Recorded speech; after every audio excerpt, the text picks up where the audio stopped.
Hello, everyone, and welcome back to my channel. Today, I will be reading a book to you named The Delphino Detectives.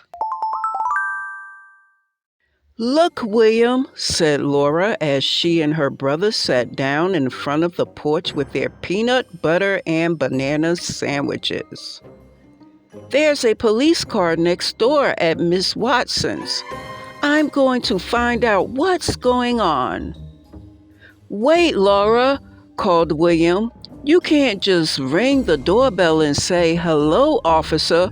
Laura Delphino here. What seems to be the problem?" Of course I can, said Laura. But at that moment, Miss Watson's front door opened, and out stepped the police officer. Laura, William, and their cat Sadie had hardly entered Miss Watson's yard when they were ambushed by Miss Watson's yapping dog named Prince. Sadie was off like a shot and up a nearby tree, so Prince had to settle for Laura and William. But something was wrong. Prince, whose coat was normally handsome, dark, and sleek, sported strange pink spots all over. The spots weren't soft like the rest of Prince's coat. What happened, Prince? Asked William. When the officer pulled away, Miss Watson stepped out into her yard. Prince, she called, you come back here. I'm sorry. He just got away from me. But what happened? Asked Laura. He's been vandalized. When I let him out this morning, somebody painted my poor Pookie pink. Oh my! And that policeman was no help at all. He just asked me a few questions and went on his way. Suddenly, Prince ran growling to the base of Miss Watson's hickory tree and stood yipping and jumping at the air. Don't worry, Miss Watson, said Laura. William and I will help you. Oh, do you think you could? Asked Miss Watson. It certainly would ease my mind. Delphino Detectives at your service, said Laura. We won't rest until we've solved your case. Oh, thank you. I'm most grateful. Come, Prince, she demanded. He didn't, of course, so William collected the wriggly dog and carried him to her. Come, Pookie, she said. Let's see if we can get you cleaned up. Maybe some mineral spirits. She took Prince inside. The squirrel ran hurriedly down from the tree. William stood scowling at Laura. Any brainy ideas, detective? Maybe it was Miss Watson's yard man, she suggested. Or the mailman. Prince hates them both. Or maybe Adam next door. They don't seem like dog vandalizers to me, objected William. Got any better ideas? Asked Laura. But William didn't. What do you think, Sadie? Asked Laura. Meow, answered Sadie disinterestedly and walked away. I guess we should look around, said Laura. I'll take the front yard, you take the back. Laura checked the mailbox. It was empty. What could that mean? She checked the front porch. Nothing. She checked the driveway and garage. The lawnmower was in place. The grass looked like it hadn't been mowed in almost a week. William checked the back porch garbage bin and bird feeder. He went to check the shed, but it was locked.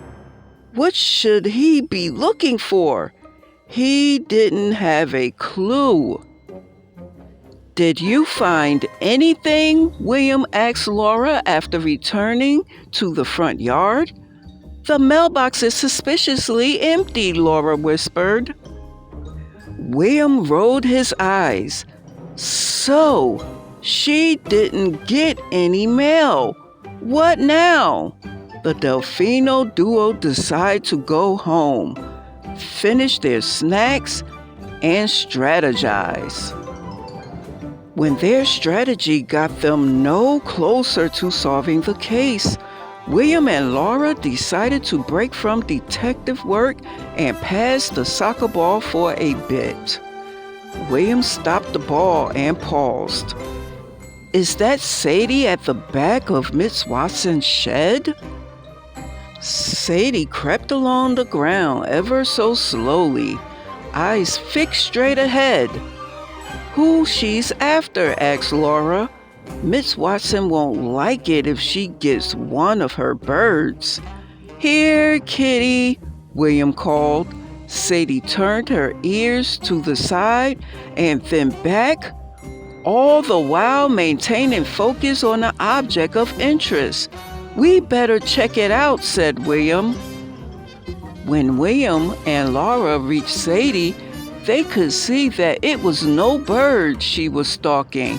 It was a big squirrel. The squirrel stood tail flicking, regarding Sadie's critically. "You can get that squirrel," said Laura, giggling. "Let's go, William." "Wait," said William. "Don't you notice something strange?" Laura looked, and her mouth dropped open. At that moment, Sadie leaped at the squirrel.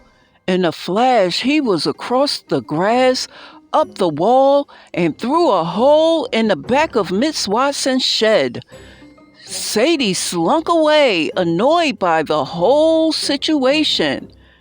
As they investigated more closely, the duo noticed the tiny pink footprints all around the ground and down the shed wall. "I think we found our man," William said. "Let's talk to Miss Watson." "Come in, dears," said Miss Watson loudly, to be heard above Princess yapping. She opened the door, and Prince, only slightly less pink than before, took off after Sadie, who was looking on. "Oh no, thank you," said William. "We just wanted to ask some questions. Do you happen to have any pink paint in your shed?" asked Laura. Miss Watson thought, "Maybe I do have some pink left from painting my powder room." Then, "Was the shed open this morning by any chance?" asked William. "No," she answered. "I kept it locked to keep Prince out. That dog goes crazy in there. I don't know what he's after, but he gets in anyway. I think he dug a tunnel under that back wall." "Can we check it out?" asked Laura. "Why, of course," answered Miss Watson. "Let me get the key." Prince came running as Miss Watson pulled the shed door open and squeezed through before he could even begin to see inside. The open door told the story. There lay an open paint can on the ground, surrounded by splashes of pink.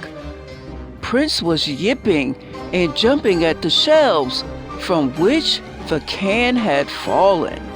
Miss Watson and the Delphino duo quickly identified the object of his concept. On the very top shelf stood a guilty squirrel.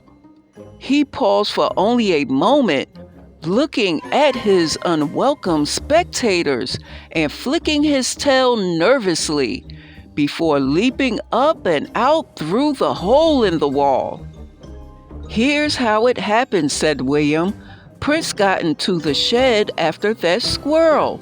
The squirrel is in his hurry to escape knocked over your pink paint can.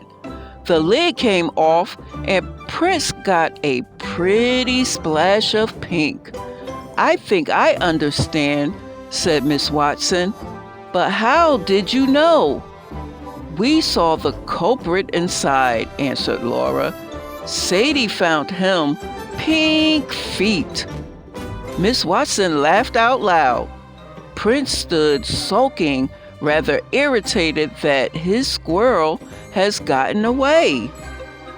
Sadie backed down from her tree, appeared at the shed door, seeing the cat.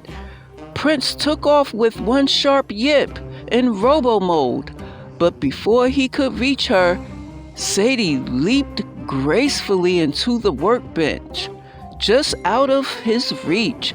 "Meow," she said with an air of superiority as Prince yapped and jumped helplessly below her. "You two are quite the detectives," said Miss Watson, turning to William and Laura. "Call us anytime," said Laura. "Delphino Detectives at your service." The end. Thank you for joining me today. And next time, I will have another book to read to you. Until then.